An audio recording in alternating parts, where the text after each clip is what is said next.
It was traveling from Moyale heading to Nairobi, and it was carrying sand. So reaching at Kenol, it had developed a tire burst. When changing the tire burst, we discovered that they didn't want to place the spare tire.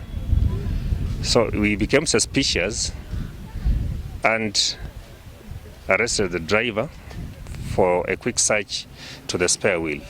When we asked him the reasons why they don't want to use the spare wheel, he said they had sent for a spare wheel to Nairobi. So we suspected that there was something fishy.